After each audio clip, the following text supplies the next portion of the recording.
Peace, and welcome to the culture here on the Black Star Network. I'm your host, Farajii. Thank you so much for tuning in and being a part of the conversation, folks. We got a lot to talk about. First, let's talk about diversity coming from the GOP. Yes, even though the GOP in a lot of states across the country, they are pushing back on DEI efforts, guess what's happening behind closed doors?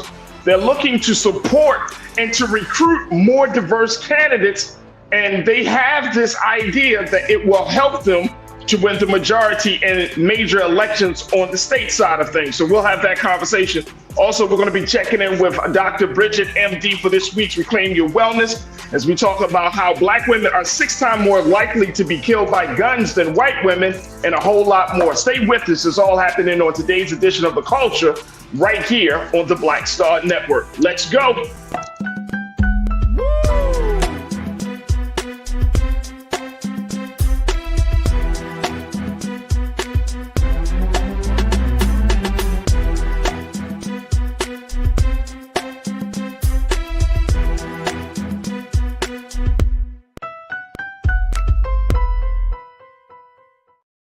All right, folks, welcome to the culture here on the Black Star Network. I'm your host, Farajii. Thank you so much for tuning in and being a part of the conversation. Happy Monday, folks. Happy Monday. Hopefully you got some rest this weekend. And if you had a chance to watch the big game, the Super Bowl yesterday, congratulations to the Kansas City Chiefs. I'm in my bag a little bit because they beat my Ravens, but it was a great, thrilling game all the way down to the final second. So congratulations to them.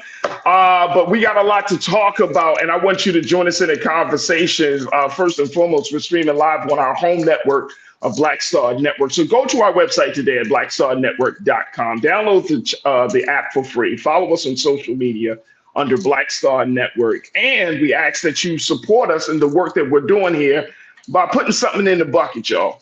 Making sure that 2024 is a banner year in terms of our ability to branch out, to continue to provide you with content and programming that is structured, that is always thinking about you as Black America right in mind. So we want you to support us as we are opening up this digital space and having these conversations.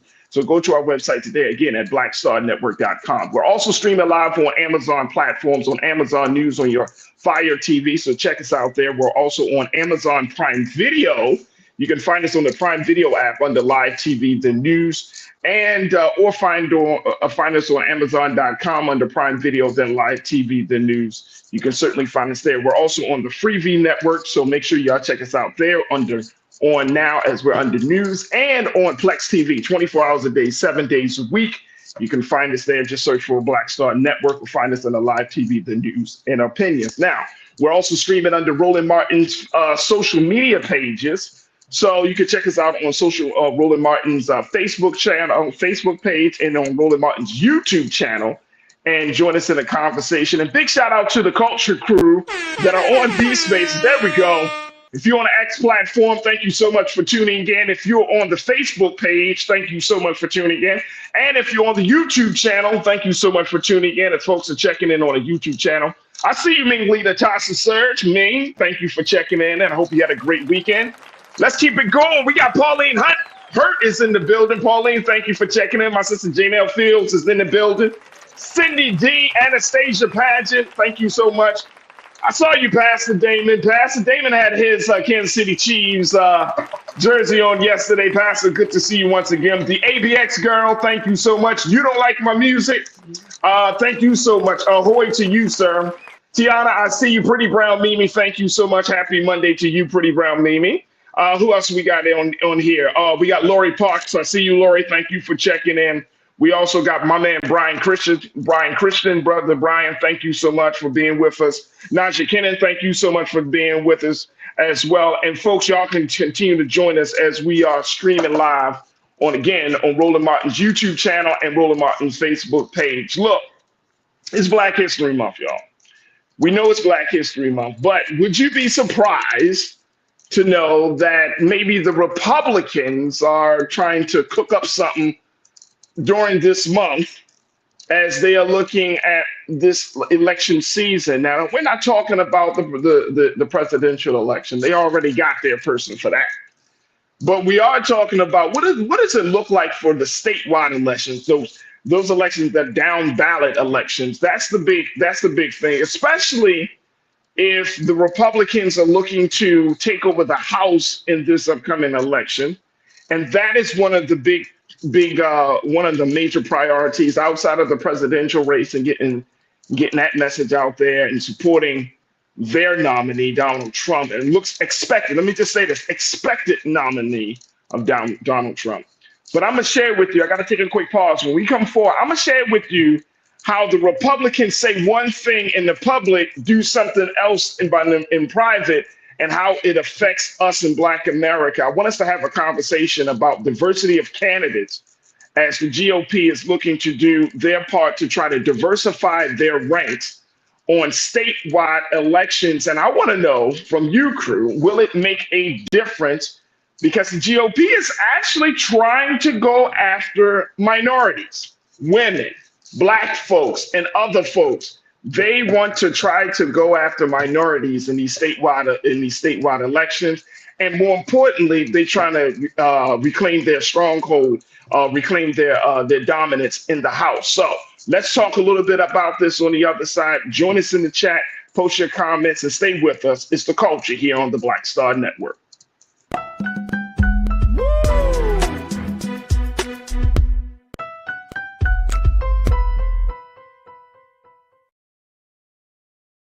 Hatred on the streets, a horrific scene, a white nationalist rally that descended into deadly violence. White people are losing their damn minds. As an angry pro-Trump mob storms the U.S. Capitol, we've seen shootings. We're about to see the rise of what I call white minority resistance.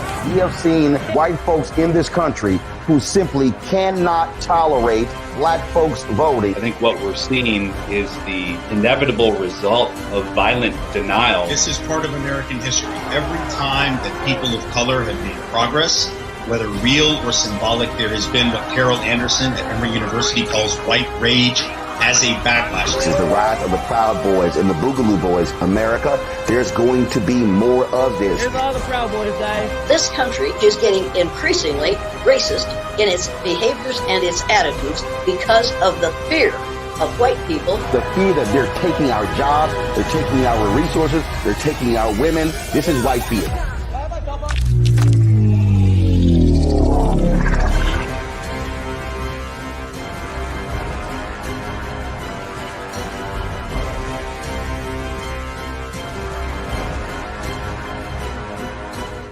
Pull up a chair, take your seat. The Black Tape with me, Dr. Greg Carr, here on the Black Star Network. Every week, we'll take a deeper dive into the world we're living in. Join the conversation only on the Black Star Network. When you talk about blackness and what happens in Black culture, we're about covering these things that matter to us, speaking to our issues and concerns. This is a genuine people-powered movement. There's a lot of stuff that we're not getting. You get it, and you spread the word. We wish to plead our own cause. Too long have others spoken for us. We cannot tell our own story if we can't pay for it. This is about covering us. Invest in Black-owned media. Your dollars matter. We don't have to keep asking them to cover our stuff. So please support us in what we do, folks. We want to hit 2,000 people, $50 this month, raise $100,000. We're behind 100,000, so we want to hit that. Y'all money makes this possible. Check some money orders. Go to P.O. Box 57196, Washington, D.C. 20037-0196. The Cash App is $RM Unfiltered. PayPal is R Martin Unfiltered. Venmo is RM Unfiltered. Zelle is Roland at RolandSMartin.com. Hi, I'm Dr. Jackie Hood Martin, and I have a question for you. Ever feel as if your life is teetering and the weight and pressure of the world is consistently on your shoulders? Well, let me tell you, living a balanced life isn't easy. Join me each Tuesday on Black Star Network for a Balanced Life with Dr. Jackie. We'll laugh together, cry together, pull ourselves together, and cheer each other on. So join me for new shows each Tuesday on Black Star Network, A Balanced Life with Dr. Jackie.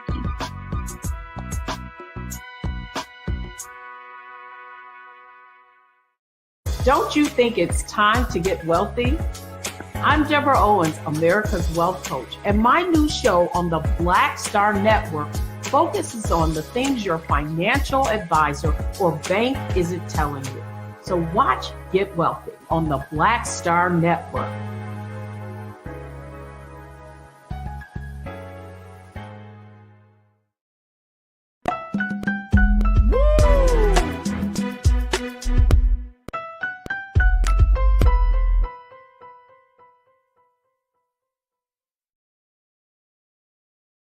All right, folks, welcome back to The Culture here on the Black Star Network. I'm your host, Farajii Muhammad. Happy Monday, and thank you so much for tuning in and being a part of the conversation.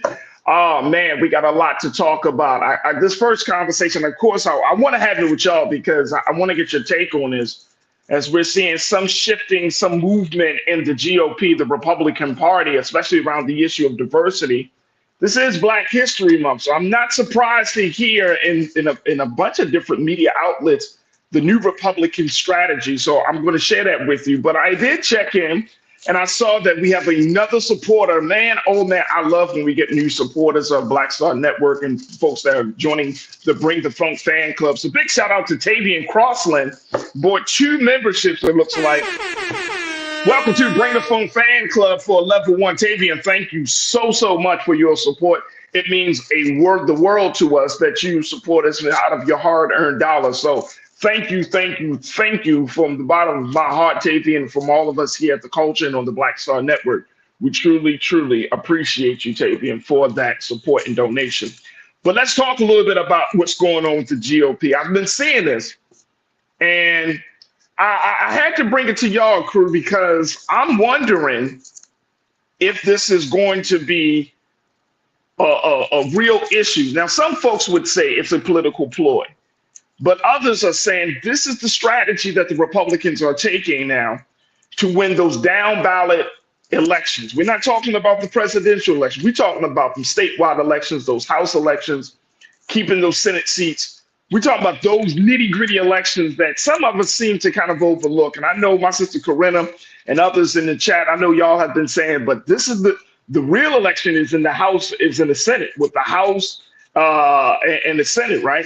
And so if we're looking at those congressional races, then we should look at those congressional races real closely because there is a strategy now that the Republicans are employing where they're looking to recruit more diverse candidates. I want to share this with you from Mr. Representative Richard Hudson, the chairman of the National Republican Congressional Committee. Let's put this first quote up, please, Lise. Thank you. Where he is, look, check this out, y'all. House Republicans are being critical, and this is coming from NBC News.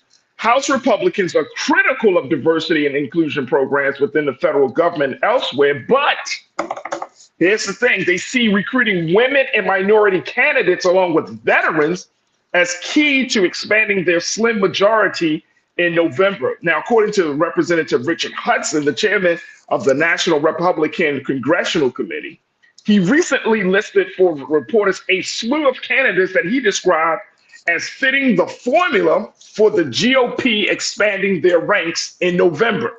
They got a formula now. You say, well, they got a formula?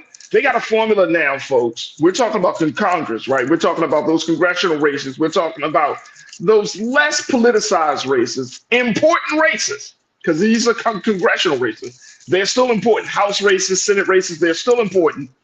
But these races, their strategy is very interesting. Take a look at this. Let's put up quote number 2. Mr. Representative Hudson, he said, we beat 15 Democrats, and every one of those we beat with a woman, a minority candidate, or a veteran. That's really been the playbook for the last 2 cycles, and so we're using that same formula. I want to say that again now.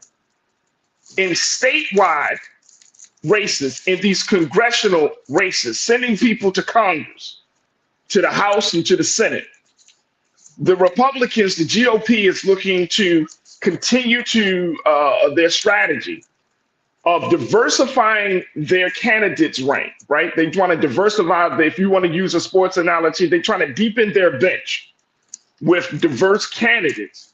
And they're saying that the three areas that they want to touch on are women, minorities, and or veterans.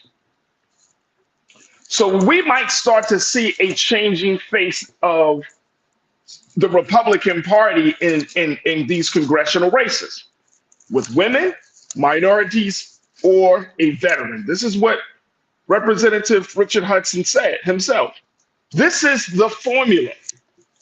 This is the playbook, folks. Now, here's the thing I want us to have, and I want to get your take on it. So post your comments as we're streaming live on Roland Martin's Facebook page and Roland Martin's YouTube channel. I want us to really think about this because there is a formula to getting us, and this is something for both Republicans and Democrats. So this is not a completely, Republican thing. But both parties have formulas on how to get Black voters, how to get white voters, how to get women voters, how to get LGBTQ voters. And I'm gonna be honest with you. I'm gonna be honest with you. I'm not sure how to really take it when I know that we are a part of a formula. That if they can say, quote unquote, this has been the cycle, this has been our plan for success for the past 2 election cycles, we're going to keep up with this formula. And you start fitting or finding and then fitting people in to fit that formulaic equation. So that way they can start to win. It's a formula. Now, we often, within the Black community, within Black America, we often talk about representation. Now, I think, and this is not just related to politics, but I think that we should really start to define what true representation looks like. Just because a person is Black, is that representation? Because that was the goal at one point, right? We needed to see Black faces in different spaces, right? Black faces at the table, right? But if you look at a man like a Tim Scott, he's Black, but he doesn't fit what a lot of us have been saying in terms of the interest of Black folks and Black people in this country, right? So we even have to ask ourselves, what does representation mean to us within political parties, whether it's the Democratic Party or the Republican Party? Now, I'm going to focus on the Republican Party for now, and then we're going to take another quick pause. If we look at how they have moved, and more importantly, if we start asking some questions about where they stand on issues, then we can start to see that even if you have a Black face, even if you have a woman, even if you have someone from the LGBTQ community or the Latino community, even if you have all of these different groups of people represented, the fact remains that these still are standing on ideas and principles that may not be in the best interest of the larger communities of these individuals, that the larger communities of the individuals that they represent, right? So we have to be very, I think this is very important, that we have to be very clear as to what we're asking for politically, but more importantly, I think we also have to be very, aware that our vote as Black folks, our vote as being a part of all of these different groups, and this is just part of America work. This is how the culture has now been. It's like everybody is a, I don't know how to say it. We say voting block, but at the end of the day, it's just like, oh, you are a part of this person. They call it identity politics, right? So, it's like, oh, you're a Black person, or you live in a certain neighborhood, oh, you are heterosexual, or you work in a certain space. Boom, this is how we're going to categorize. And we're finding that within our culture, folks, more and more of us want to be categorized, be in certain places instead of being in a space where we're like free flowing. I hope this is making sense for a lot of you.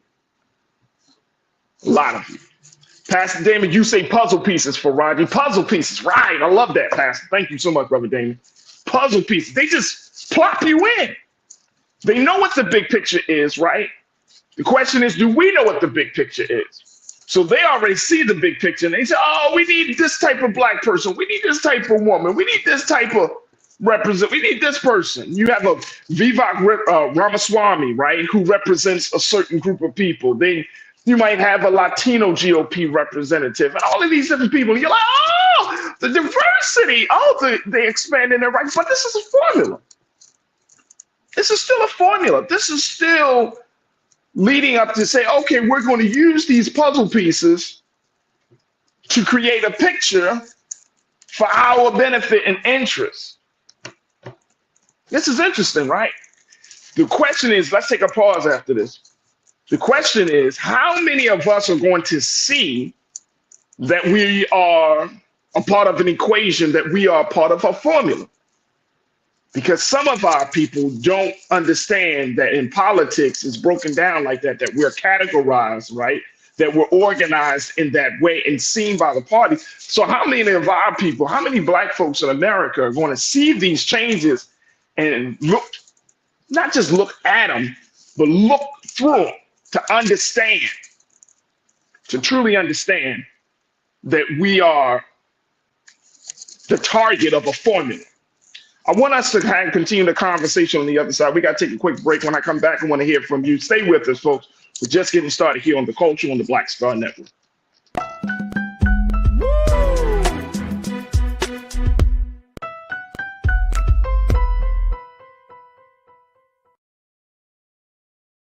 Hi, I'm Dr. Jackie Hood Martin, and I have a question for you. Ever feel as if your life is teetering and the weight and pressure of the world is consistently on your shoulders? Well, let me tell you, living a balanced life isn't easy. Join me each Tuesday on Black Star Network for a Balanced Life with Dr. Jackie. We'll laugh together, cry together, pull ourselves together, and cheer each other on. So join me for new shows each Tuesday on Black Star Network, A Balanced Life with Dr. Jackie.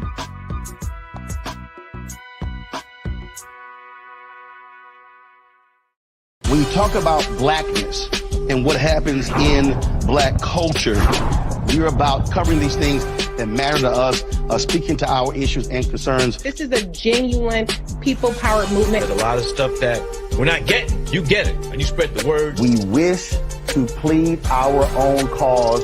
Too long have others spoken for us. We cannot tell our own story if we can't pay for it. This is about covering us. Invest in black-owned media. Your dollars matter.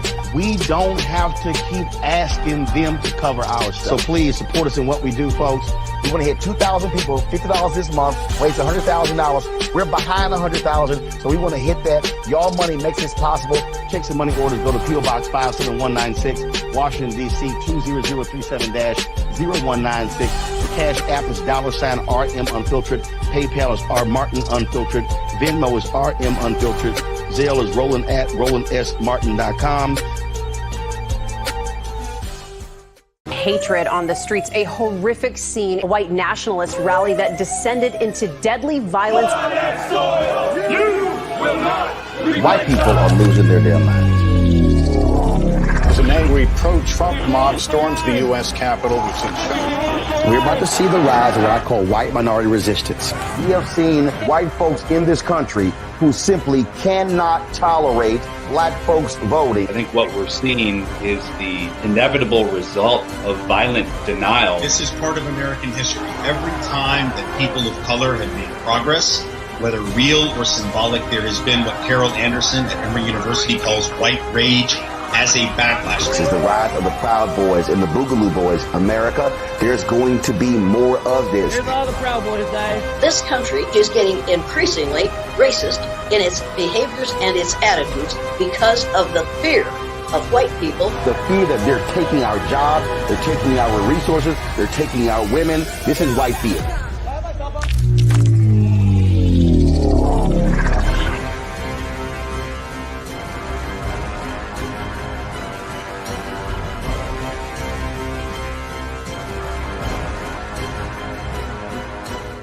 Pull up a chair, take your seat. The Black Tape with me, Dr. Greg Carr, here here on the Black Star Network. Every week, we'll take a deeper dive into the world we're living in. Join the conversation only on the Black Star Network. Don't you think it's time to get wealthy? I'm Deborah Owens, America's Wealth Coach, and my new show on the Black Star Network focuses on the things your financial advisor or bank isn't telling you. So watch Get Wealthy on the Black Star Network.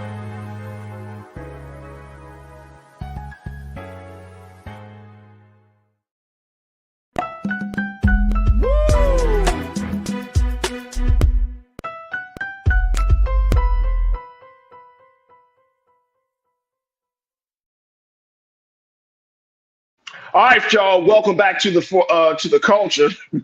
I'm still thinking about the word formula. Welcome back to the culture here on the Black Star Network. I'm your host, Farajii Muhammad. So many of you have been posting some wonderful, thought-provoking comments as we're having this conversation with you around this strategy that the Republicans have come out to publicly say that they are working on a formula to get women candidates, minority candidates, veteran candidates to be a part of their ranks as they're looking at trying to take some seats into the House and dominate in the congressional races. They're looking at that. And so that means that all of us and Black folks, you're talking about those communities that have been often marginalized and disenfranchised, they are going to be the targets of this formula that the GOP said they have been using for the past couple of election cycles that has garnered them some success, some wins, as a way to reclaim the House and as a way to get control of the Congress. It's an interesting thing, and I just wanted to kind of get your take on this. Like I said, I've been seeing this particular story. I've seen this in multiple outlets, and it's interesting because in 2024, it's like we're becoming less and less people, more and more categories, right? That identity politics is so strong in America, so strong, to the point where it's like you can't break out of this prison, right? So if you're from a certain part of the country, you work in a certain job, you make a certain amount of money, you are a category. If your parents are from this place, if your history and your heritage is from another place, you're in a category. Like, we have become this category all the time. And so that's one thing. And also I wanted to talk about this idea of us being the targets of a formula, and more importantly, the concern that I have, which is that for those of our people who aren't as politically astute, who may see this and say, you know what, I'm going to give this a try. Now, that's certainly their choice. That's certainly their choice. We're not going to, interrupt or intervene to say, hey, you shouldn't be this and you shouldn't be that, because I don't know your personal experiences. I don't know what's really, really important to you. I can only assume, but you know what they say about assuming about anybody, right? So it's up to you to make that decision in terms of who you're going to ride with in the election.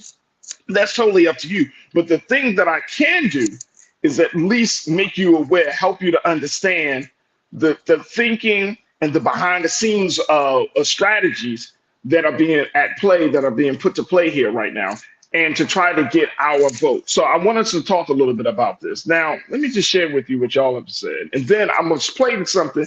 Some of you might have actually heard this because this happened back in January, but I think it applies to this conversation today. Let me see here. Here we go. Electric. You say, can someone explain how Republicans can pass laws across America to prevent Blacks from voting, then do outreach to Black voters? The okie doke, excuse me. Yep, that's what's happening. So you have in this report from NBC News, let me just share this with you, Electric. In this report from NBC News,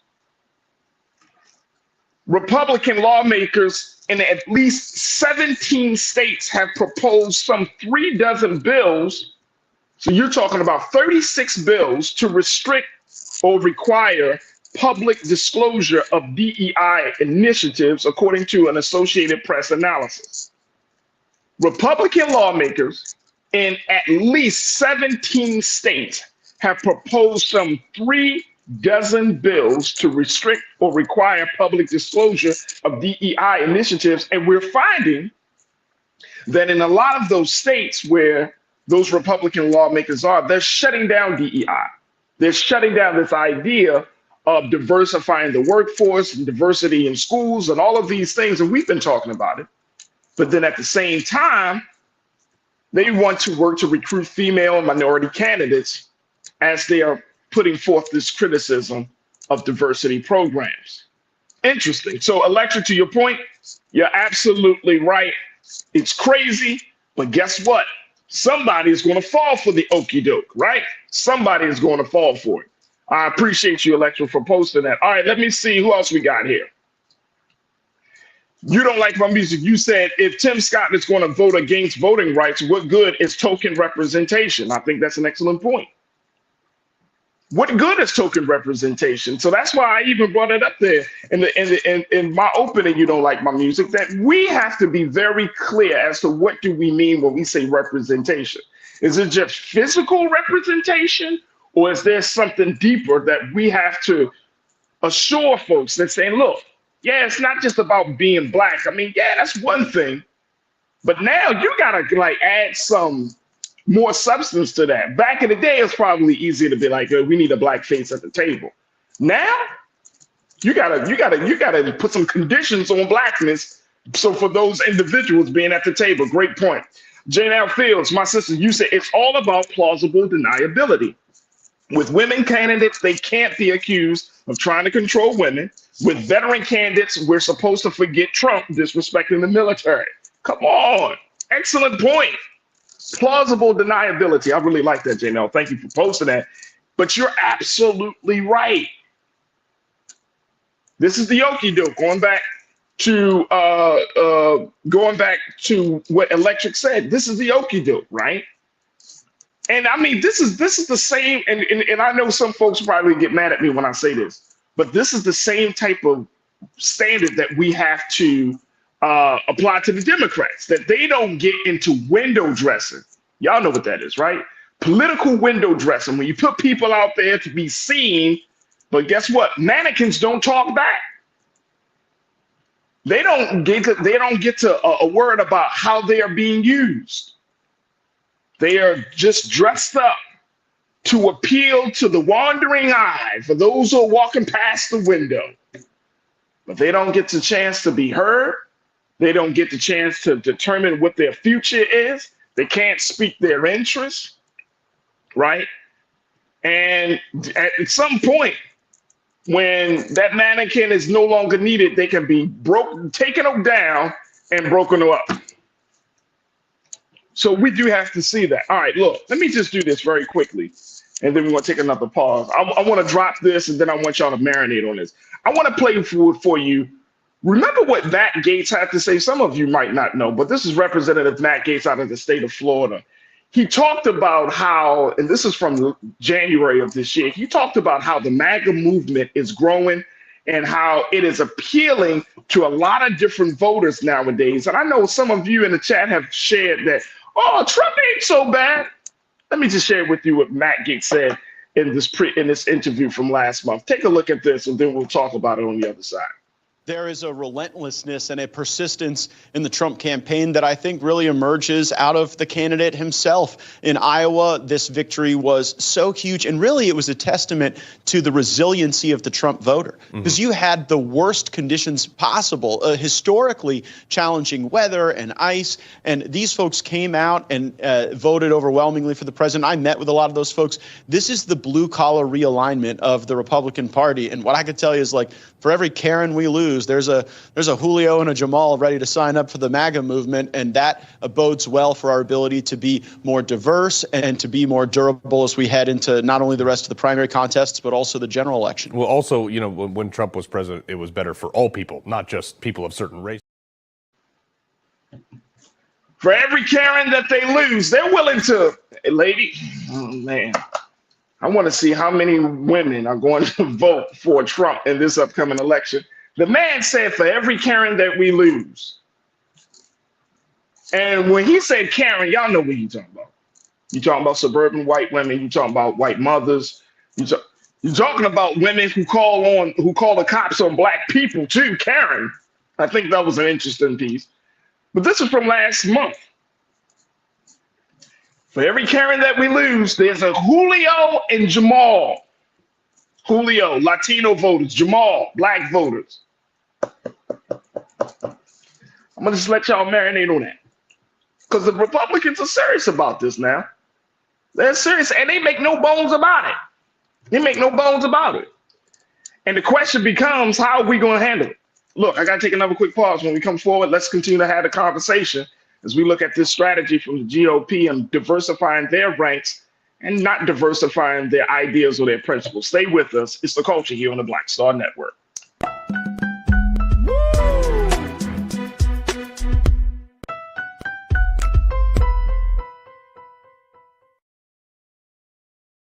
Hatred on the streets, a horrific scene, a white nationalist rally that descended into deadly violence.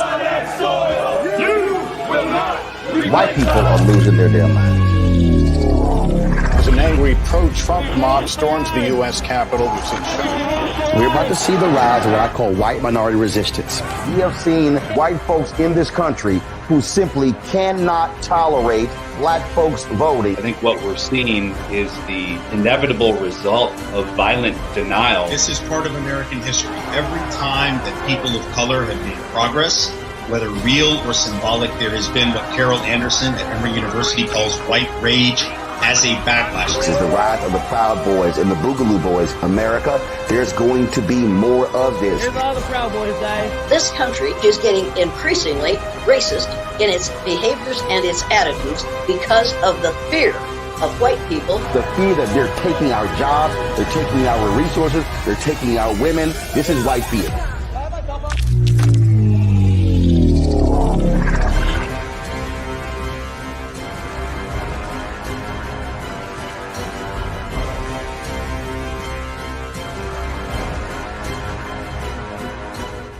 Pull up a chair, take your seat. The Black Tape with me, Dr. Greg Carr, here on the Black Star Network.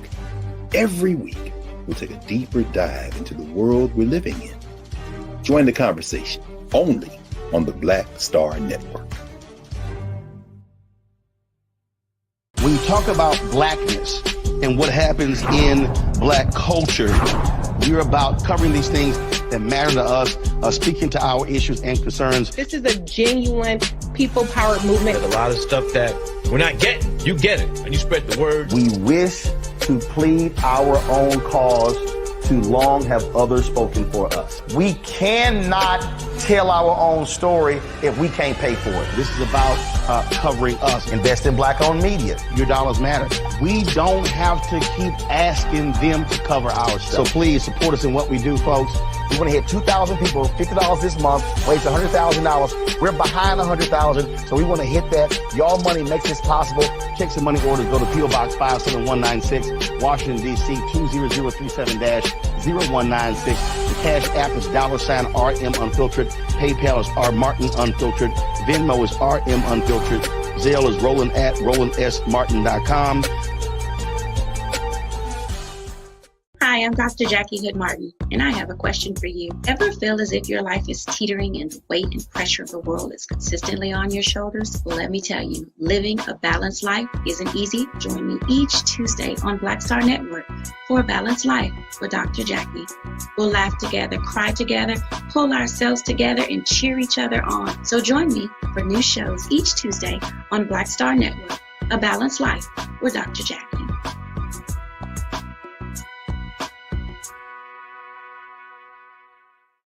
Don't you think it's time to get wealthy?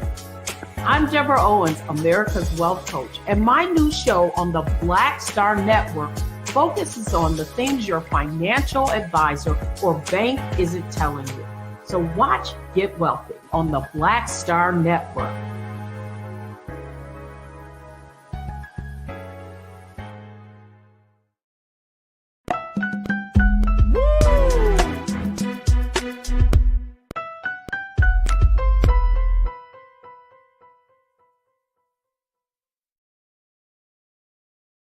All right, folks, welcome back to the Culture here on the Black Star Network. We've been talking about how the GOP is planning to diversify their ranks.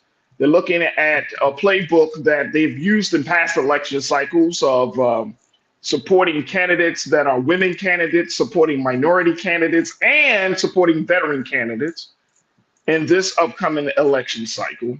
This is coming from Representative Richard Hudson, who is the chairman of the National Republican Congressional Committee, who said that there are a number of candidates that he described as fitting the formula for the GOP expanding their ranks in November, because he's looking at these down ballot elections. He's looking at these congressional races around the country. And he said that we beat 15 Democrats, and every one of those we beat with a woman, a minority candidate, or a veteran. That's really been the playbook for the last two cycles, and so we're using that same formula. Now, how many of us, knowing that we're being targeted and used as part of a formula, are going to just walk our way onto the silver platter? Right? We're being used we're being used. We're being used. I mean, y'all saw it. You saw how Tim Scott just completely denied his own self-dignity and self-respect in that moment with former President Donald Trump. Even after he was insulted by the man, just groveling.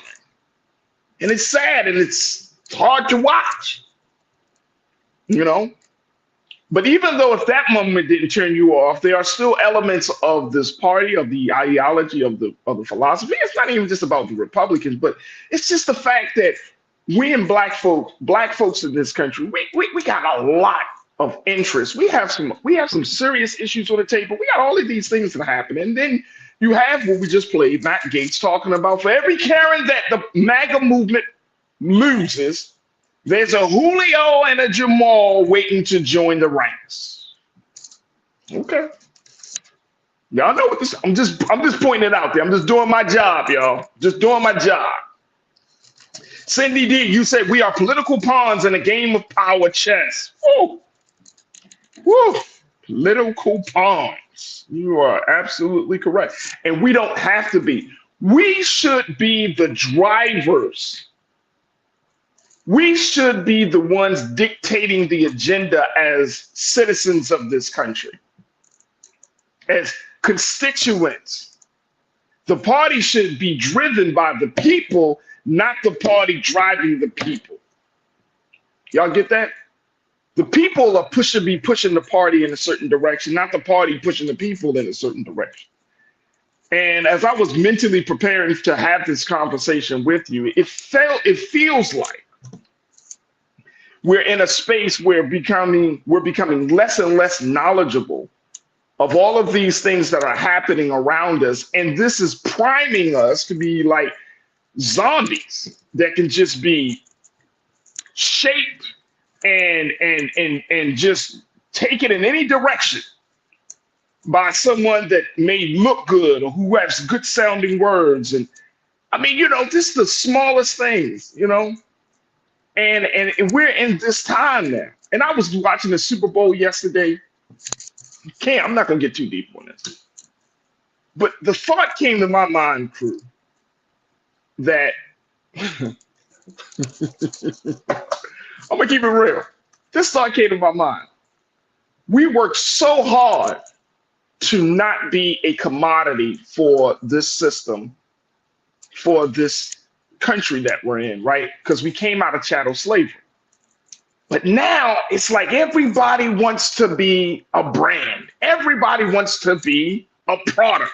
Everybody wants to be a commodity. As long as we getting paid, sign me up. I want to be a commodity of capitalism. I want to be a commodity of popular culture. I want to be commodities of brands, right? Everywhere. And we're seeing it more and more and more. You know, just very quickly, just to kind of go off on what we saw yesterday. This is just my view now. Y'all can certainly disagree with me. But did you see how many hip hop artists were in commercials and all of this stuff? This was like a heavy celebrity oriented like ad campaign.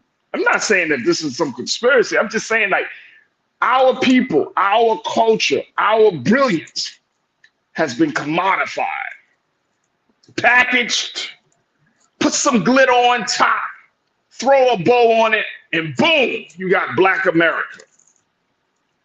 And as a result of that process, it appeals to those of us who are not in those spaces, right?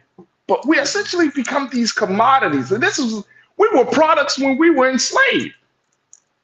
When our ancestors and our great-great-great-great-grandparents were enslaved, we were products then. And now it's like, we want to work to be a product now. And now even in the political space, we find ourselves being commodified, categorized, and just targeted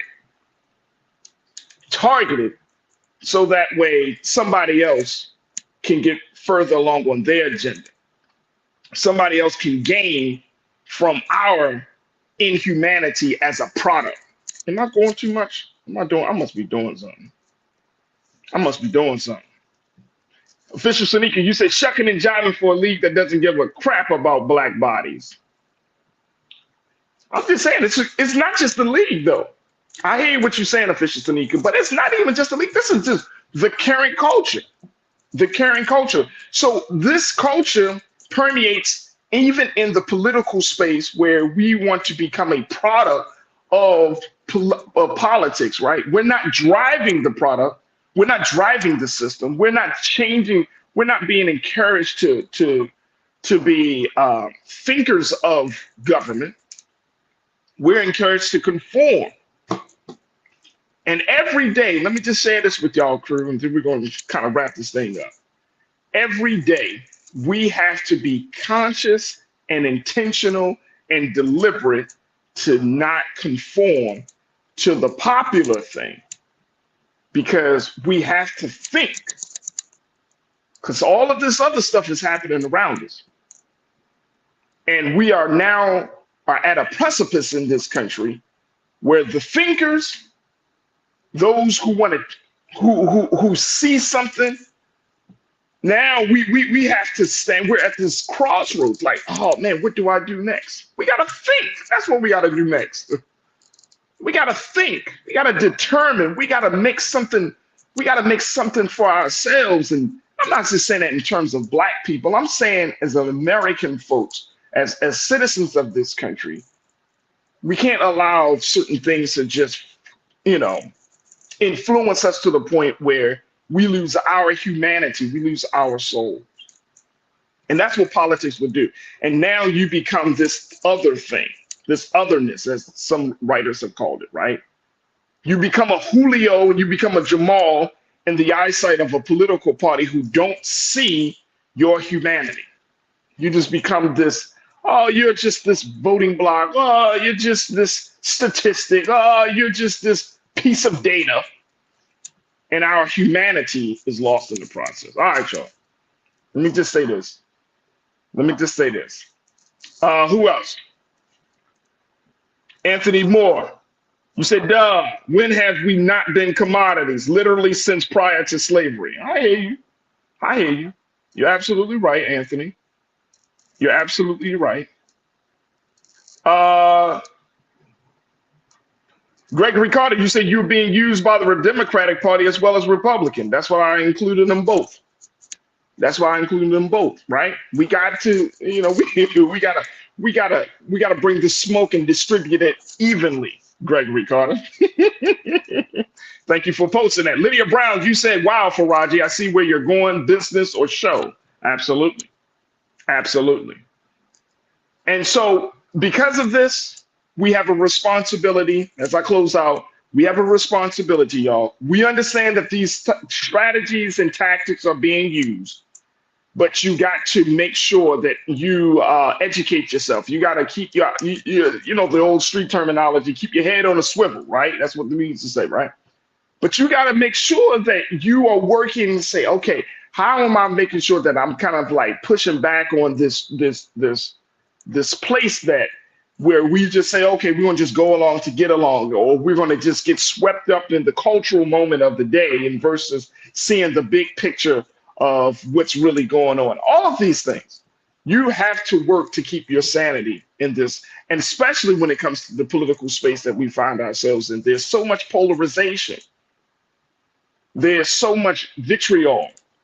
There's so much, I mean, it's just getting more and more toxic. And we don't have time today, but I'm going to share with you an article that I read over the weekend about how one writer said that those of us who want to see a different America, whether you're Black or white, Asian or Latino, we can't disengage. And I thought this was an interesting argument because and the writer said it's easy to disengage politically, to say, you know what? But the writer was saying, if you disengage, the zealots win. I said, oh, it stirred up a little something in me, y'all. I was like, oh. So we got to work through some things, right? We definitely have to work through some things, but I wanted to put that out there. Let's keep that on our minds as we move forward. We got to take another quick pause. When we come forward, let's talk about health and wellness. We're going to be checking in with Dr. Bridget MD for this week's Reclaim Your Wellness segment. So stay with us. That's coming up on the second half of the show here on The Culture on the Black Star Network.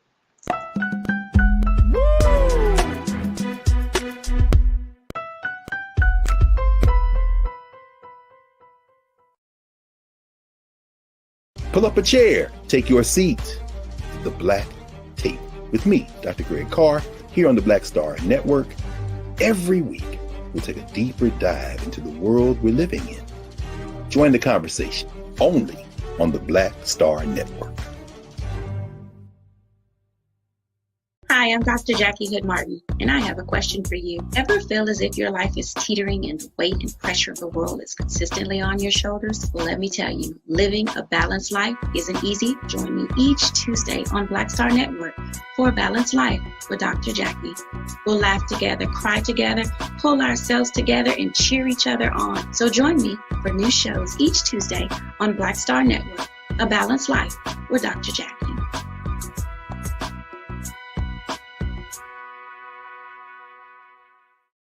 Don't you think it's time to get wealthy? I'm Deborah Owens, America's Wealth Coach, and my new show on the Black Star Network focuses on the things your financial advisor or bank isn't telling you. So watch Get Wealthy on the Black Star Network.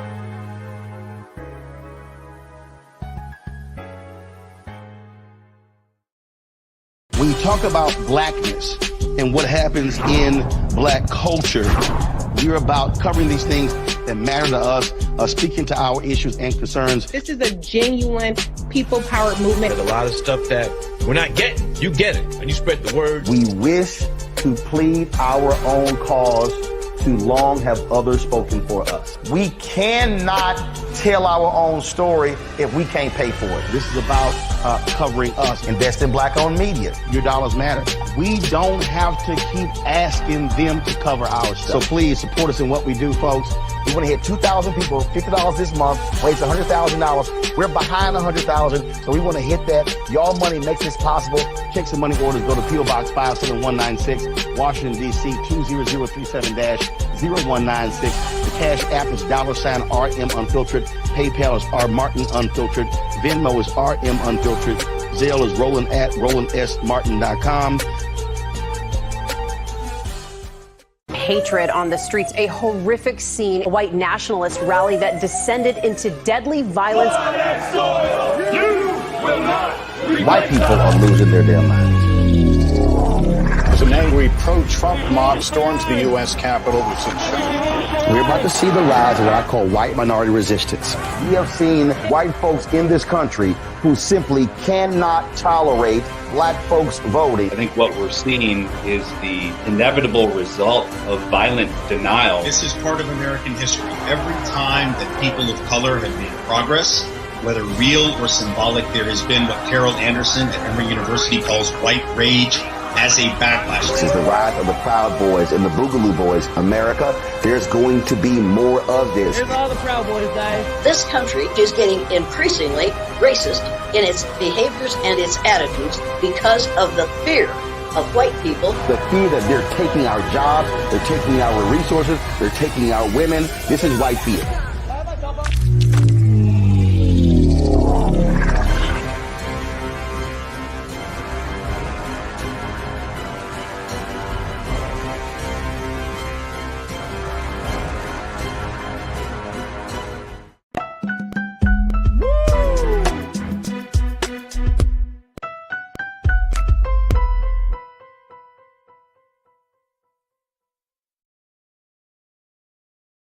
All right, folks, welcome back to The Culture here on the Black Star Network. I'm your host, Farajii Muhammad. And it is Monday, folks. So, every Monday we do our due diligence to make sure we kick off your week in a great way, talking about health and wellness. And so let's give another installment of our segment, Reclaim Your Wellness with Dr. Bridget, MD.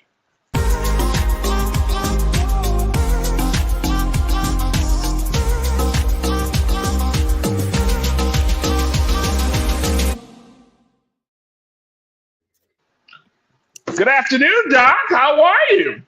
Good Monday to you, Farajii. How are you today? I'm good. I'm going to be seeing you a lot today. You are so sweet. I had a moment of like, what do you mean? Hey, y'all, make sure y'all tune in later on this evening. Let me just throw this out there at the beginning. Later on this evening, Doc and I are going to talk about healthy relationships only, yes. 7 p.m. Eastern Standard Time. If you haven't had a chance to take a look at it, that's it. Yeah. There you go. There we go. We're going to talk about relationship stuff. Yes. I know yes. Doc, I know Doc on YouTube, on Dr. Bridget MD, or on Instagram. But come in and hang out with us. And it's a great opportunity to really push people to expect better, better from their human counterparts, as well as from themselves. So this will be a good. Woo! Can't wait.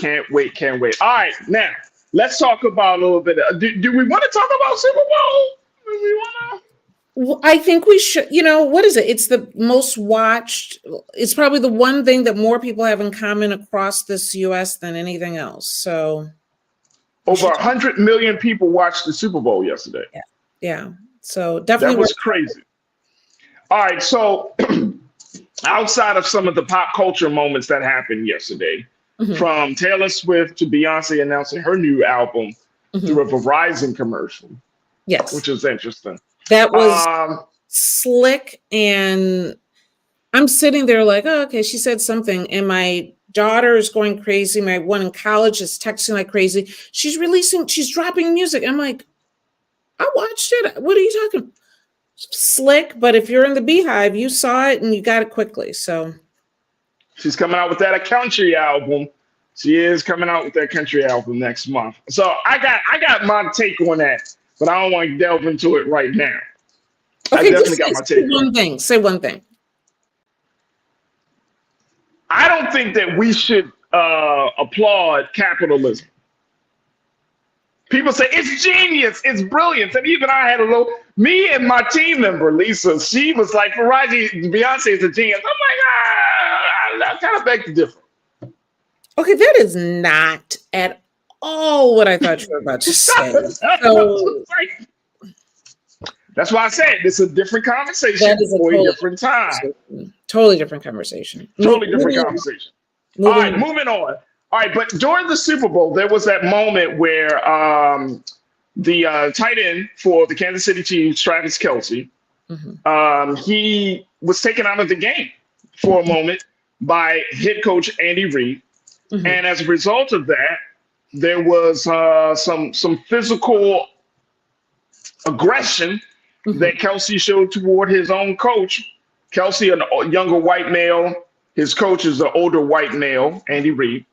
And it just blew up the internet. Everybody was talking about it, and this is interesting. I wasn't even thinking about it when I saw this moment, but then I don't know, maybe this was the lens that I should have looked at that moment through. Where people say, and this was based upon Antonio Brown. Y'all remember AB? AB, who was controversial to say the least. He put something out, said, if I would have done this, I would have been put out the league. Essentially saying, if this was a black player doing this to his own coach, he would have not been allowed to play. And so the hashtag of white male privilege came up as a result of that moment. And there was a lot of discussion about that moment, right? That people said, well, it could have been just his passion. It could have just been his, he wanted to play that bad. And other folks said, no, he got physical. He not only got into the face of Coach Andy Reid, he kind of shoved him as well, losing where Coach Reid lost his balance. And Coach Reid said, it's nothing. It's not a big deal. Right. But what do you make of that moment? Should we look at it through the lens of white male privilege, or is this just an athlete, just kind of showing his disdain for that decision? I think sports has its own culture. And so some of the rules that we have to follow in the rest of society sometimes gets a little bit different within the sports culture, right? And so Andy did not seem that phased outside of stumbling a touch, right? So he didn't appear to be threatened. I think he expects his players to be, whether it's passionate or whether it's, if you're not aggressive, if you don't have, if you don't work within aggression on the field, you probably aren't lasting that long in the game, right? So I don't think the behavior was that odd.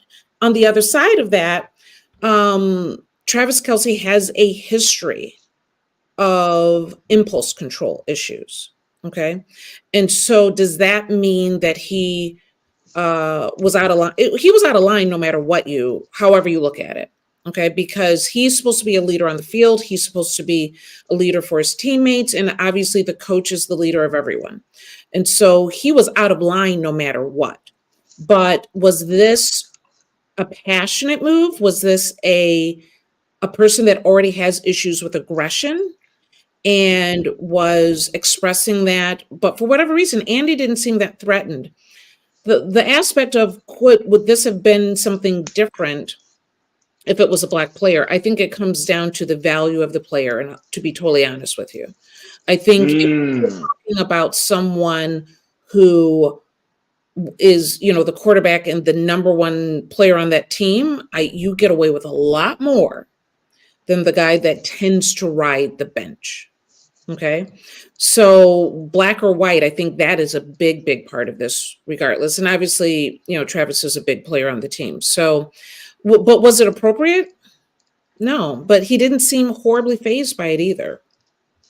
But it was, and some people would say, even outside of the racial component of it, the potential racial component, that it was a form of workplace bullying. That it could open up that part of the conversation that, that certain individuals in the workplace, of course, this is the sports, but at the same time, you're talking about athletes, and these athletes aren't always the most cool, level-headed individuals, right? Like, even regardless of them making millions of dollars, at the end of the day, they're human beings just like you and I. They have emotions. They can get out of control. So some folks are saying this is a form of, this could be very traumatic. And as you mentioned that, he kind of has a history of that. And this is not the first time that he kind of ran up on his coach with this. And to make things even worse, some people are saying, Taylor, this might be a red flag that he is abusive. What's your take on that? The psychological impact of somebody bringing that type of energy to the workplace? But we're not talking about the office. The coach is expecting intense players with intense emotion. Keep in mind, he's supposed to stay on the field and not come towards him. But if you're very even keeled or mild mannered or what have you, you're probably not at that level, to be honest with you. I mean, there's and I'm not saying all football players are these overly aggressive people. Impulse control is an issue. Okay. And that's kind of something that we're seeing with Travis Kelce. He had issues in college. He's had issues a couple months ago, I believe, even with something similar. I think it needs to be addressed because he's, like I said, it's obviously being seen and now it's being talked about.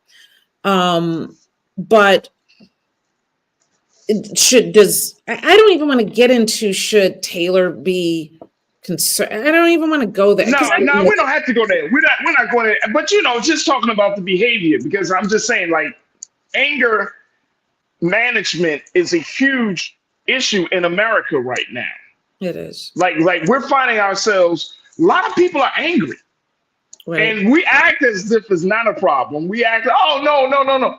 No, we have to start to, and I'm not saying we have to let it out and be just violent and destructive, but we should at least acknowledge the fact that people are angry today and we don't know how to handle that anger when it comes to our relationships, whether it's with our coworkers, family members, our intimate partners, whoever the case may be, but we just don't know how to handle certain things like that. I agree with you, but I will tell you, show me this behavior at the house, show me his behavior at a bar, show me his behavior with, like, football is a beast of a game. Mm-hmm. You, like I said, you cannot expect the behavior on the field to be the same behavior that he has at home. He would never be where he is. So I don't know what he's like off the field. Okay. And for some people, there are two different people. They're very much, going back to the Beyonce thing, she talks about the person, the persona that needs to come out for her to go on stage is a very different person than at home. I'm going to possibly give Travis the grace of saying, I would like to think the person that shows up on that field has to be a different person than shows up at home. Does that make his behavior right? No, but that is a part of the game. And so should he be doing this? No, but is it potentially a part of what football and the culture of football? Yeah. To a certain extent, yeah. But trust me, if he was a less valued player, so these are dollars and cents at this point, right? Yep. If he was a less valued player, he would have absolutely been kicked out of the game or had to ride the bench for a while because they were not going to tolerate that from him. His behavior is allowed at this point because of the value of his positioning and who he is as a player. Not right. And that's what that's the privilege right there. That's the privilege. That's the privilege right there. Right. It's because not I think about him being a white male. if it was a black man and he was the most valued player on the team, I think it would have been like, I didn't see anything. Yeah, absolutely. Very quickly, Karen, my sister, you said Coach Reed said Travis was upset and asked to get back on the field due to a mistake by another team member. Coach Reed said Travis has done this before. He is okay with it. It's a part of the culture. I mean, like, you look at sports. Men slap each other on the butt all day. Right. I'm always very confused by this. So this is why I bring it up. All day. Not a problem.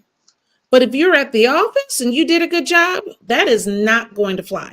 There's aspects of the culture that are acceptable in the game that are not acceptable in real life. And that also might be the amount of aggression that is needed to play the game. So... Hey, look, if Coach Andy Reid don't have a problem with it,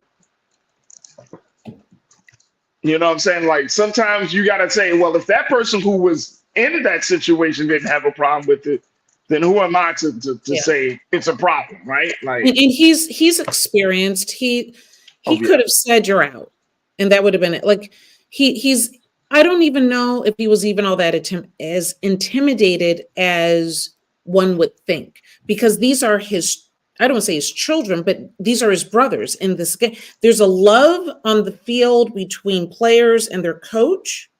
Yeah. That is, I have grown men still talking about their coach from high school, college, whatever it may be, because there's a relationship there. So although it looks intimidating to us, it's kind of like the person that has like that 200-pound dog and you're like, oh, hell no. Oh, it's a monster. And that's your baby. That's your puppy. But he's like humongous, right? So I think it all depends. It's the relationship that they have. And at this moment, I trust that relationship. Lydia Brown, you said it shows people the wrong way to react on a global circuit, especially children who play football. A lot of of course, we know a lot of Black boys play football. And you're absolutely right. I think it was just one of those moments. It was not sportsmanlike conduct. Let's just say it like that.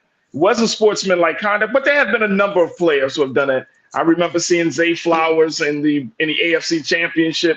He threw his helmet. Lamar Jackson threw his helmet. I mean, when that intensity, when that emotion gets going, and you have those victories on the line, we're going to see it. But to Lydia, to your point, we still have to have control of our emotions, and more importantly, how to handle that anger, especially when it's in those relationships that we have with other people. So we will have to see if there's something made of it. Travis hasn't come out to say it.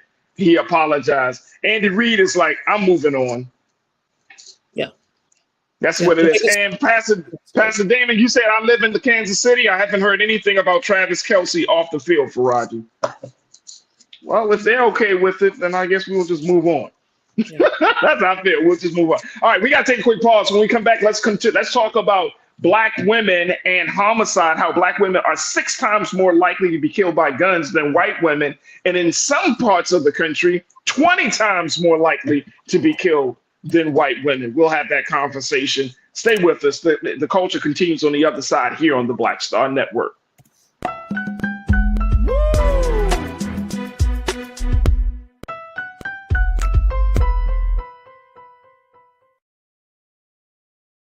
Hatred on the streets, a horrific scene, a white nationalist rally that descended into deadly violence.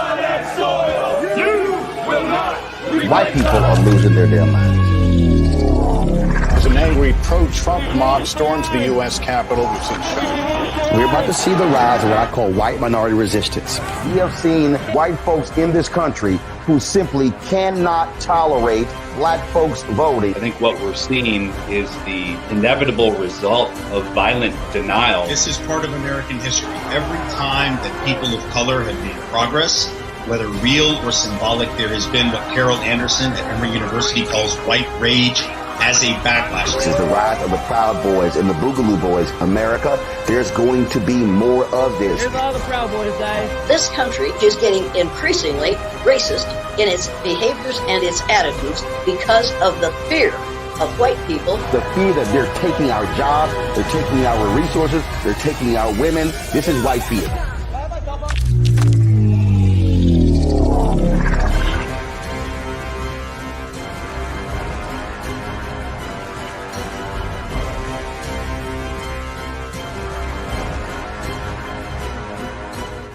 Pull up a chair, take your seat. The Black Tape with me, Dr. Greg Carr, here on the Black Star Network. Every week, we'll take a deeper dive into the world we're living in. Join the conversation only on the Black Star Network. When you talk about blackness and what happens in Black culture, we're about covering these things that matter to us, speaking to our issues and concerns. This is a genuine people-powered movement. There's a lot of stuff that we're not getting. You get it, and you spread the word. We wish to plead our own cause. Too long have others spoken for us. We cannot tell our own story if we can't pay for it. This is about covering us. Invest in Black-owned media. Your dollars matter. We don't have to keep asking them to cover our stuff. So please support us in what we do, folks. We want to hit 2,000 people, $50 this month, raise $100,000. We're behind $100,000, so we want to hit that. Y'all money makes this possible. Check some money orders. Go to P.O. Box 57196, Washington, D.C. 20037-0196. The Cash App is $RM Unfiltered. PayPal is R Martin Unfiltered. Venmo is RM Unfiltered.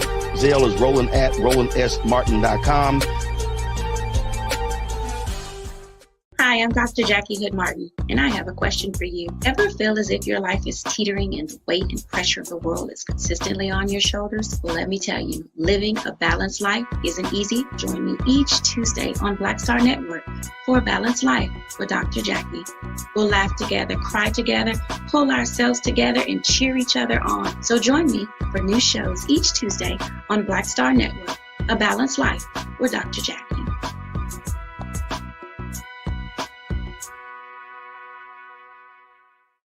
Don't you think it's time to get wealthy? I'm Deborah Owens, America's Wealth Coach, and my new show on the Black Star Network focuses on the things your financial advisor or bank isn't telling you. So watch Get Wealthy on the Black Star Network.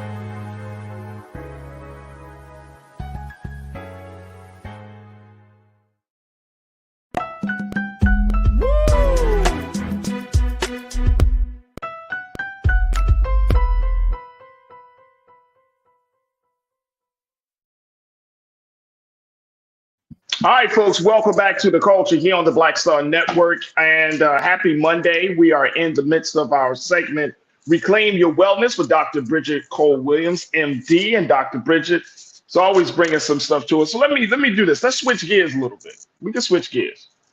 And I'm going to table that conversation about Black women because I want to make sure that we have enough a lot of time. So I'm going to table that. It's a very important conversation. So we can talk about anything you want to talk about, Farajii.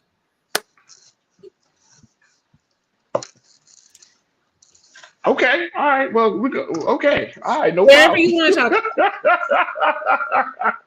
All right. Well, let's move forward then. There we go, y'all. All right. Look, here's the link. That's why I love this segment, man. Let's talk a little bit about a new report, a paper published Thursday in the Lancet Medical Journal that analyzed homicide rates of Black women ages 25 to 44 across 30 states, folks, that show that Black adult women are 6 times more likely to be killed than their white counterpart, according to this troubling new data. Now, this is, of course, in the United States. This data was collected between 1999 and 2020 by the Center for Disease Control and Prevention's National Vital Statistics System. Homicides were classified in this study as death by shooting, piercing, cutting, and other forms of violence. Racial disparities varied among states. In Wisconsin, for example, Black women were 20 times more likely to be killed than white women as a result of homicide. Black women living in Midwestern and Northeastern states were also more likely to be killed by a firearm, according to this paper. Doc, why? Yeah. 25 to 44 years old, 30 states, you're looking at a span of 1999. So we're talking about what? 21 years of study, and they came to this conclusion. What does that say? What does that make? Are we becoming more violent at this point? Are Black women the new target of homicides? What do you take from this? So my very first thought is something that I've been hearing more and more and more lately, that we are the most unprotected group on the planet. Okay, that as Black women, we are simply not well protected, meaning that whether it's being valued, whether it's our experiences and trauma, that, and when I say protected, it's not just protected with your significant other or necessarily your family, but when you call the police and you say, I feel threatened, and when they come to, let's say, your home, and you're saying, I feel uncomfortable, he's being aggressive, whatever it may be. And if the police say, you're fine, call if there's a problem. That's what I mean by being unprotected, okay? And so the fact that this is happening, and you see some of these issues are, in the Midwest, people love their guns, right? How easy is it to obtain a gun? What are the issues going on in those areas and those little pockets of the country? But the fact of the matter is we are not a protected group. And if we're not protected, then we are ultimately going to be subjected to more violence. Wow. So this is not a conversation. Is this a conversation about gun access and that whole gun conversation? Or is this a conversation about, like you mentioned, protection of Black women, seeing Black women as being valuable enough to protect them? Like, what is this conversation? What do you think is at the root of this? I mean, I definitely think this is a unprotected group conversation because yes, we're talking about firearms for some of this, but we're also discussing, stabbings. We're talking about violence, with or without a gun is what I'm saying, right? Yeah. And so, yes, I mean, and I have, strong feelings about access to guns in this country, and what that is doing to just our entire culture.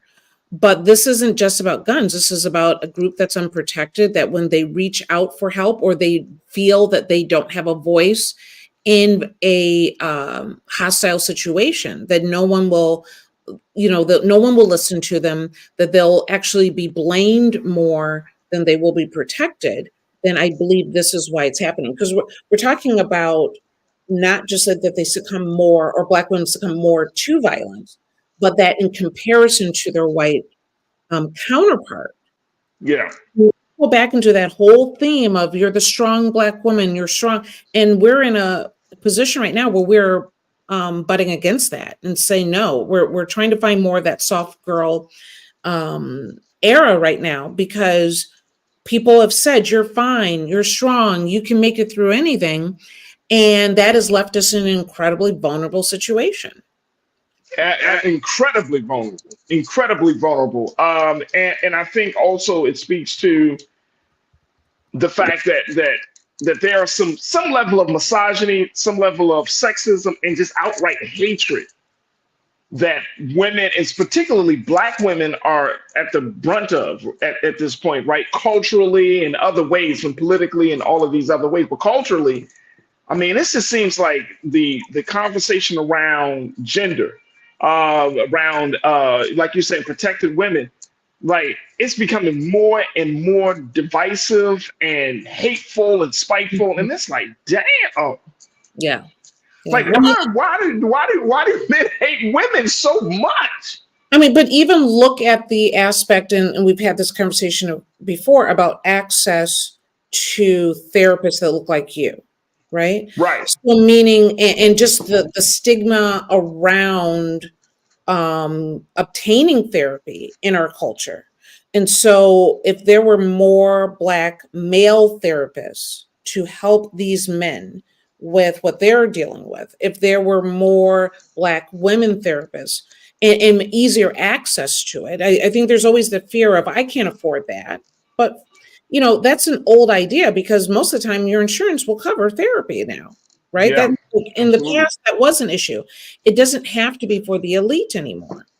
Okay. Absolutely. Also add in an aspect of it, that if your partner is a former incarcerated person, okay, and they experience trauma during incarceration, and I'm not saying that they succumb to violence or, what have you, but prison is violent. Prison is trauma itself, right?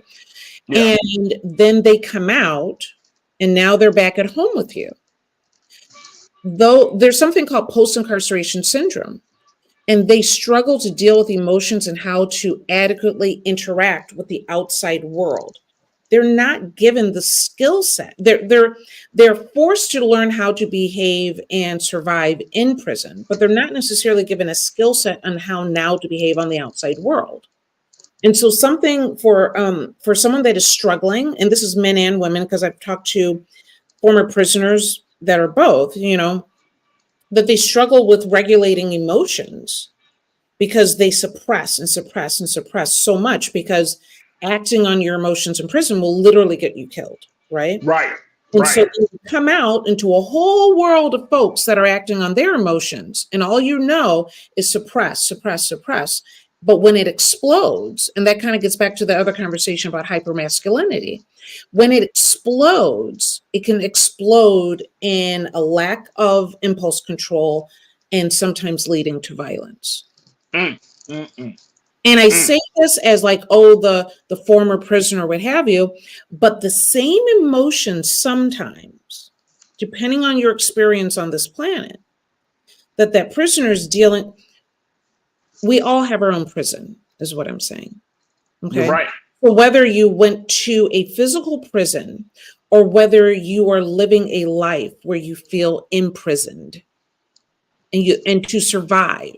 So Black men going out into the world, working, whether it's in white collar America, and they have to make sure that they play the game right, because if they don't play the game right, who knows what they're going to say, or whether they're living in blue collar America, where again, if they're not feeling valued, if they are not being valued, and they don't play the game right, where is the safe place for that man?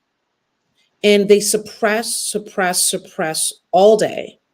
And they don't know how to regulate their emotions. Don't get me wrong, I'm not making any excuses. No, I know what you're saying, but you do have to kind of look at this in the proper context and go to the root of it in order to address it. So I give that point. And there are so many complexities to this issue.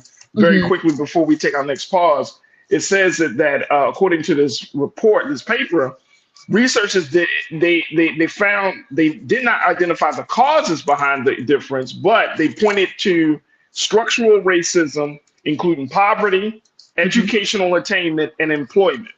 And they're showing that states with a large share of low-income households, where people tend to live closer together, have the highest disparities of homicide rates. Okay, so go ahead. I'm sorry. No, I was just going to throw this out there. Approximately 45% of Black women experience stalking, physical and sexual violence in their lifetime, and an estimated 51% of Black women experience female adult homicides were related to intimate partner violence, according to the National Coalition Against Domestic Violence. So you got all of these things kind of just in here. You have the systemic issues on the outside. Then you have the things you laid out, the internal intimate partner violence on the inside, and it just creates this perfect storm where Black women are used, abused, threatened, maligned, and ultimately killed at a higher rate. And it shows that we still have a lot a lot of work to do, and it's a public health crisis. I'm going to give you 30 seconds before we take our next pause. Absolutely. So there was a study that looked at mice.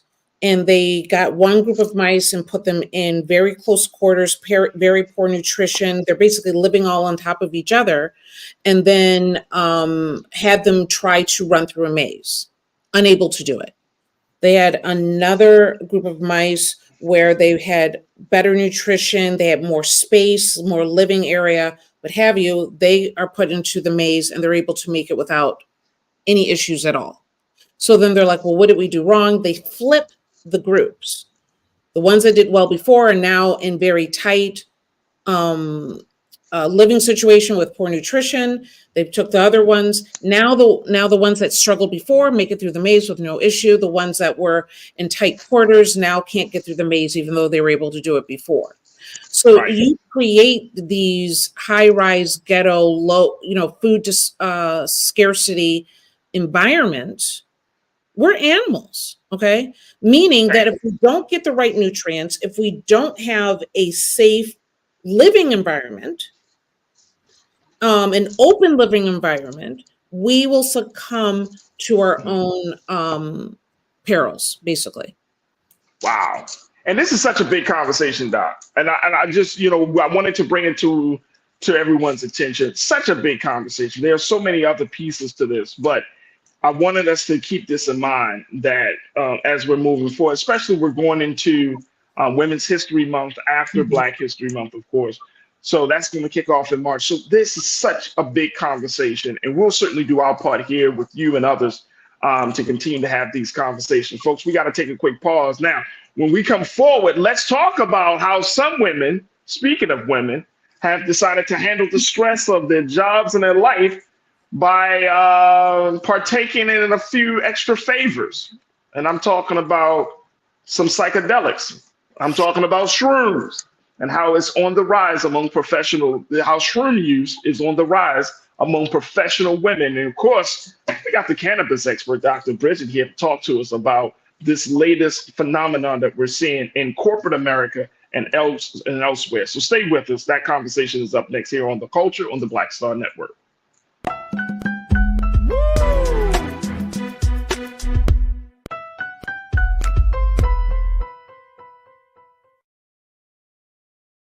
Hatred on the streets, a horrific scene, a white nationalist rally that descended into deadly violence. White people are losing their damn minds.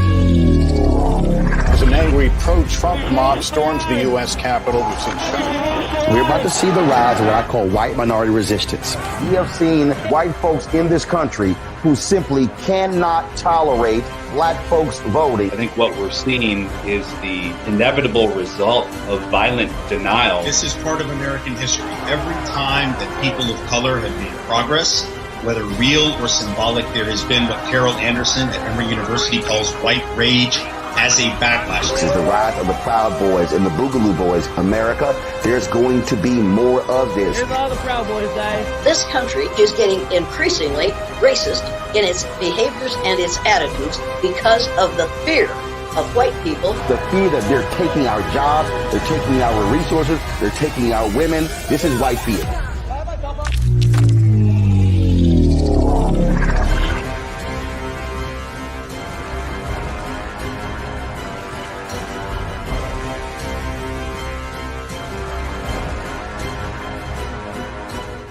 Pull up a chair, take your seat. The Black Tape with me, Dr. Greg Carr, here on the Black Star Network. Every week, we'll take a deeper dive into the world we're living in. Join the conversation only on the Black Star Network. When you talk about blackness and what happens in black culture, we're about covering these things that matter to us, speaking to our issues and concerns. This is a genuine people-powered movement. There's a lot of stuff that we're not getting. You get it, and you spread the word. We wish to plead our own cause. Too long have others spoken for us. We cannot tell our own story if we can't pay for it. This is about covering us. Invest in black-owned media. Your dollars matter. We don't have to keep asking them to cover our stuff. So please support us in what we do, folks. We want to hit 2,000 people, $50 this month, raise $100,000. We're behind 100,000, so we want to hit that. Y'all money makes this possible. Checks and money orders go to P.O. Box 57196, Washington, D.C. 20037-0196. The Cash App is $RM Unfiltered. PayPal is R Martin Unfiltered. Venmo is RM Unfiltered. Zelle is Roland at RolandSMartin.com.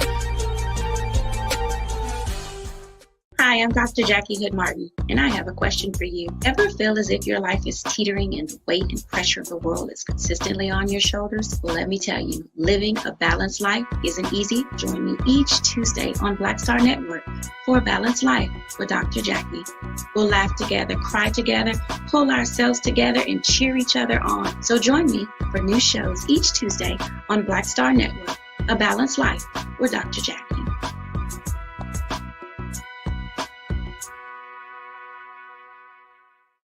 Don't you think it's time to get wealthy? I'm Deborah Owens, America's Wealth Coach, and my new show on the Black Star Network focuses on the things your financial advisor or bank isn't telling you. So watch Get Wealthy on the Black Star Network.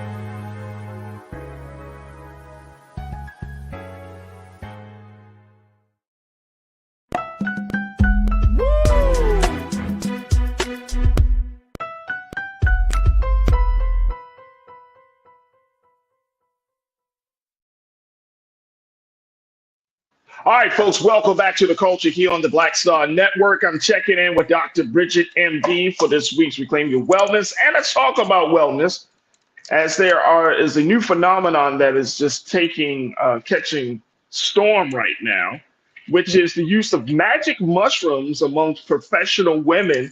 That's right, folks.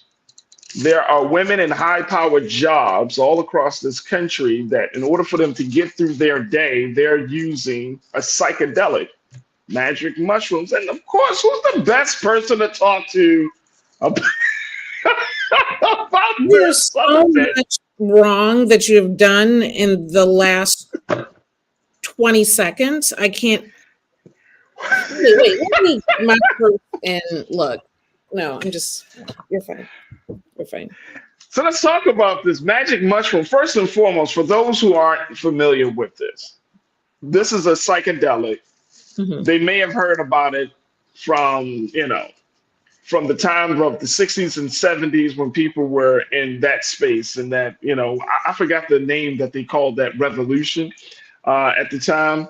But there is now this resurgence of interest in mushrooms and using it in the terms of microdosing and using it as a way to get through the day, that there are some therapeutic benefits to this.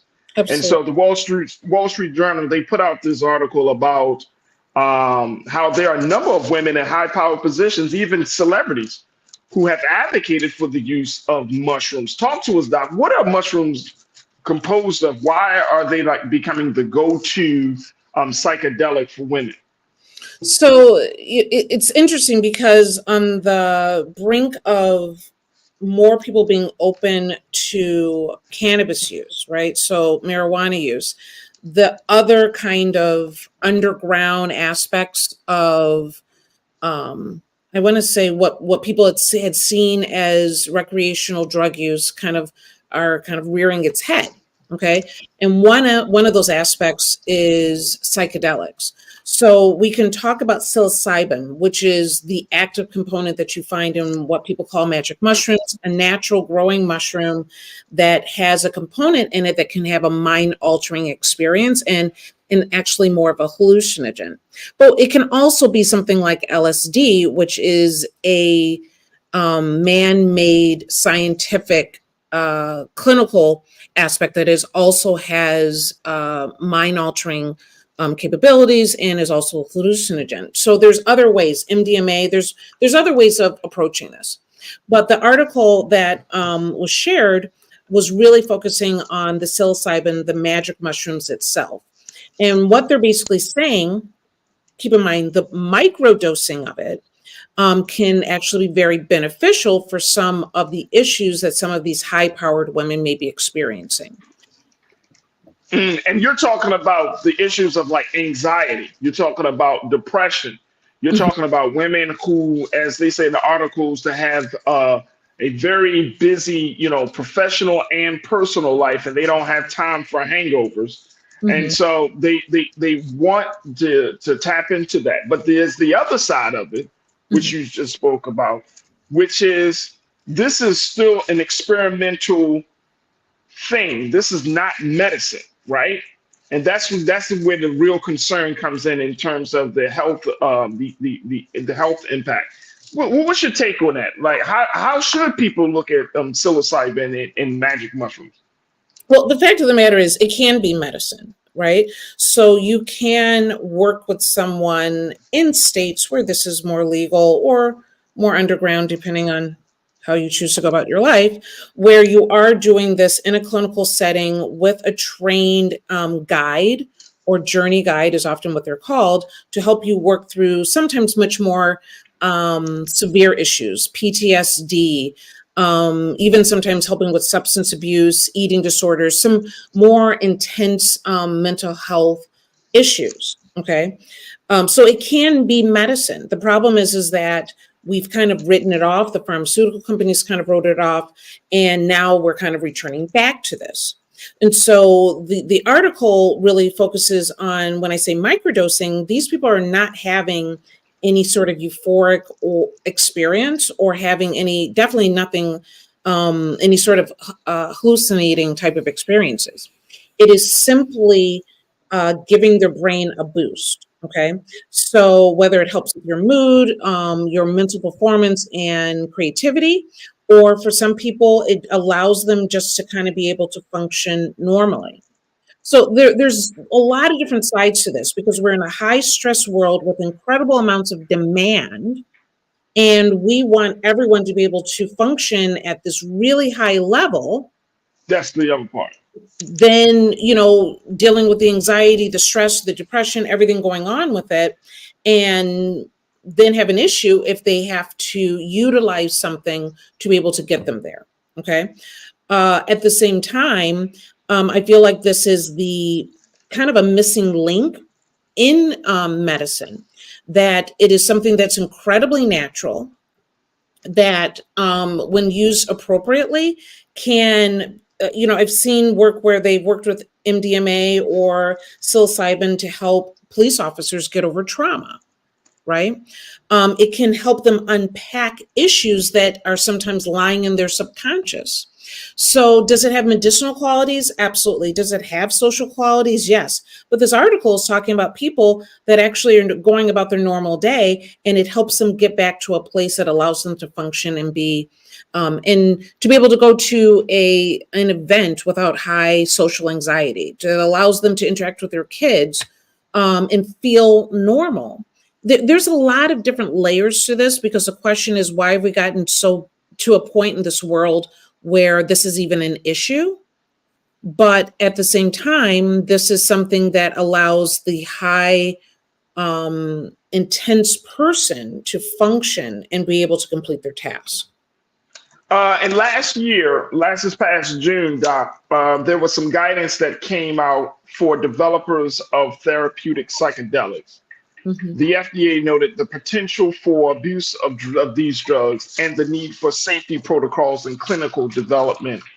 And essentially that experts say that more research needs to be done. Talk to us about that. How do you ensure, or how do women, and I'm saying, we're talking about high-powered women, that includes our sisters, Black women, and, now some sisters may be saying, oh, really?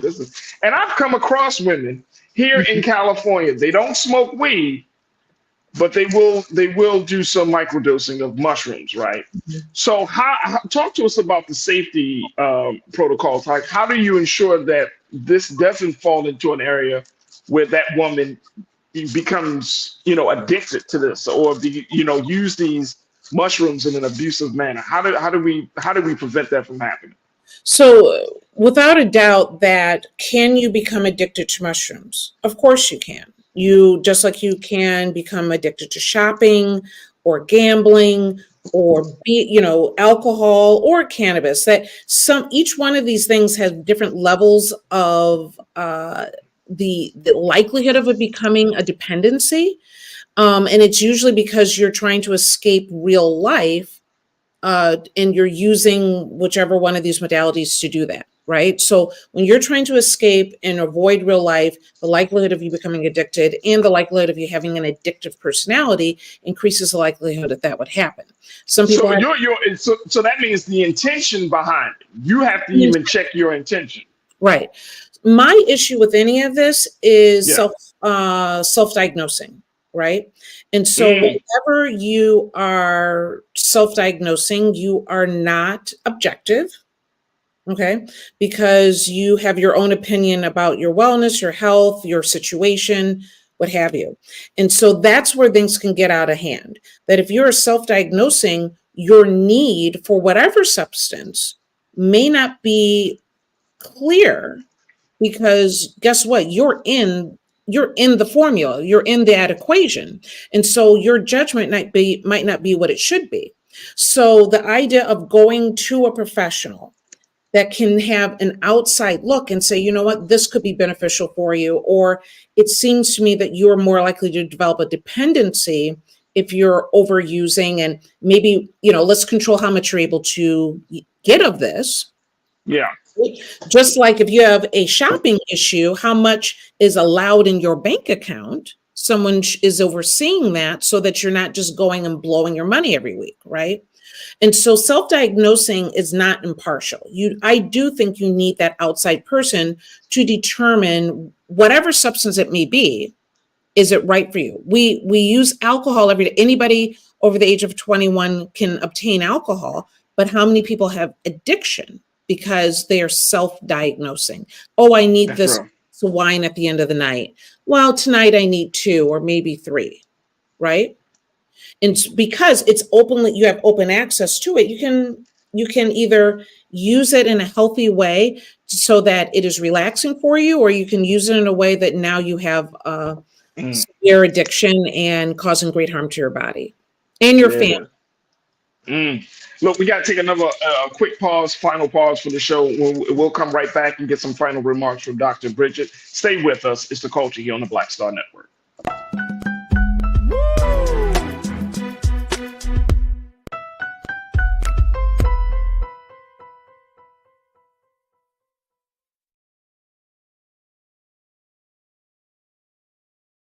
Pull up a chair, take your seat. The Black Tape with me, Dr. Greg Carr, here on the Black Star Network. Every week, we'll take a deeper dive into the world we're living in. Join the conversation only on the Black Star Network.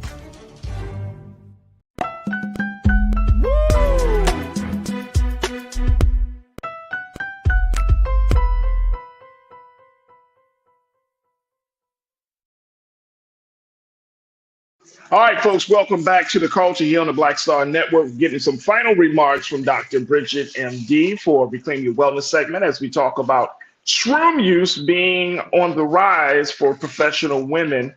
And this is very, very interesting. You know, here in LA, of course, I'm seeing all types of stuff open up here, Doc. So for everybody else, you know, Farajii and I go back and forth with topics, you know, during the week and definitely on Sunday.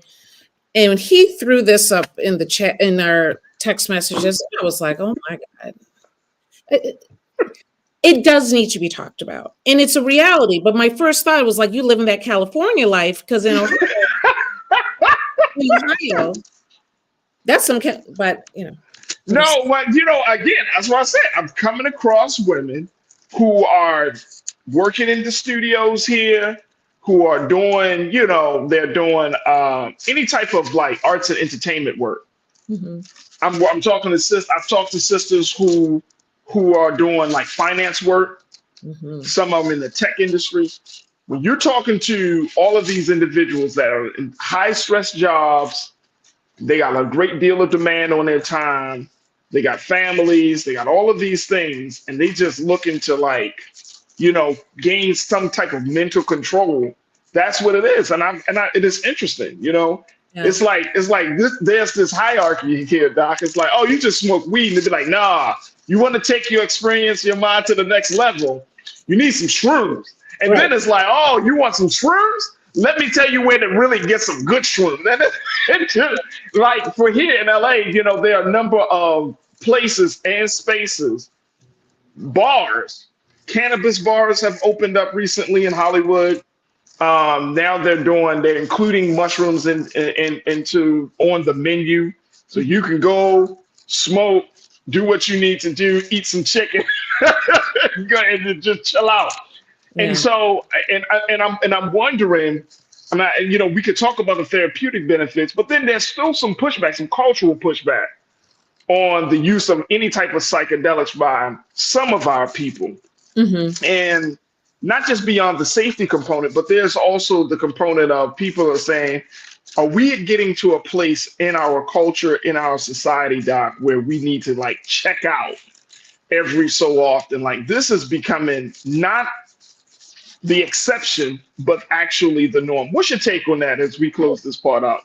Absolutely. I think that is the part that bothers me, right? I don't have a problem with doing more research and seeing where psilocybin can fit as a medicinal option. I think it's actually a great idea. I think it can do a lot and do what some of these pharmaceutical medications don't do. The problem is, in particular, like with the microdosing, where you have better performance, you have more clarity, your mood is better. And so what will happen is that you're this high-powered person. Look, you're performing incredibly well. Let's up the ante. Look, you're doing better. Let's up the... Where do we stop and say, you know what? Maybe we're putting too much pressure. Maybe we're expecting too much. maybe we need to calm this down. The problem with doing it's like anabolic steroids, right? That when athletes take these antibiotics, they're doing incredibly better. They can hit farther, they can run faster, what have you, and they keep pushing it and they push it. And they realize, you know what? This is set up for a very dangerous situation. And so they outlawed them, right? They pulled back. Let's work on our own physical ability to be an athlete. That is what's happening in the rest of the world. We use cannabis. Oh, we're calmer. We're more at ease. We're able to work better. Some people have more creativity, more focus. And so, wait, let's put more work on them. Let's make them work longer hours. Let's expect more creativity. And they push it and they push it and push it. To what end? To what end? So. No, I love the way you ended this conversation. To what end? Because I think that of course, and as part of our culture, I think we have this tendency to look at the effects and not really get down to the cause. The cause is, like you said, productivity. We got to work harder, work more, right?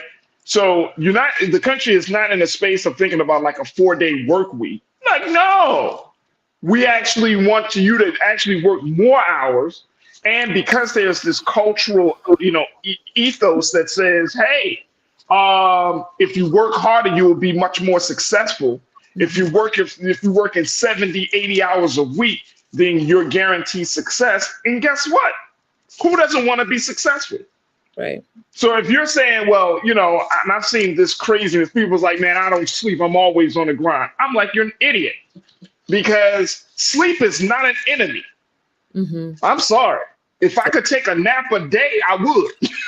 No, honestly, this is where your body resets. It's where you process. That's how we sleep. Where did we get to a place? And I'm just asking this rhetorically as we close out. But where did we get to a place where doing the natural things to keep our bodies sustained and healthy is starting to seem like we're doing damage to our body, sleeping and eating, and oh my gosh, no, you taking a rest, man, please, you got to stay on this grind because that's the only way. I don't give a damn about chasing no money over, because by the time you're 45, you're 50 years old, your body's broken apart. You can't even run after your kids. You can't even, spend time with your loved ones. Mentally, you're shot. You're shot. Yeah.